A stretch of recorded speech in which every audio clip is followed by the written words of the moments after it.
ওখান থেকে 4-5 জন নেমেছে আর ফায়ারিং আর বম্বিং শুরু হয়েছে। ফায়ারিং আর বম্বিংয়ে ফায়ার করার সঙ্গে সঙ্গে আমাদের ওই ছেলের যে সিকিউরিটি আছে তার পায়ে গুলি লেগেছে আর বম চলেছে। তারপরে আমরা দৌড়ে গেছি, আমরা কিছু লোক এদিক থেকে কিছু ওদিক থেকে দৌড়ে গেছি, তার মধ্যে ওরা গাড়ি নিয়ে পালিয়ে গেছে। তারপরে এফআইআর হয়েছে।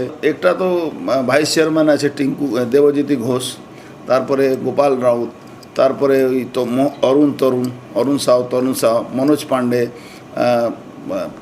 পার্থভূমিকার সোমনাথ শ্যামে ইনস্ট্রাকশনে এইসব ঘটনা ঘটেছে। প্রধানমন্ত্রী সভাটা বানচাল করা একটা প্রথম উদ্দেশ্য ছিল। দ্বিতীয় ছিল কালকে ওরা এটা ডক্টর রাজেশ কুমারকে মারার প্ল্যান ছিল আর পবন সিংকে মারার প্ল্যান ছিল। পবন সিং তো থানাও যায়নি, পবন সিং তো ঘরের মধ্যে ছিল।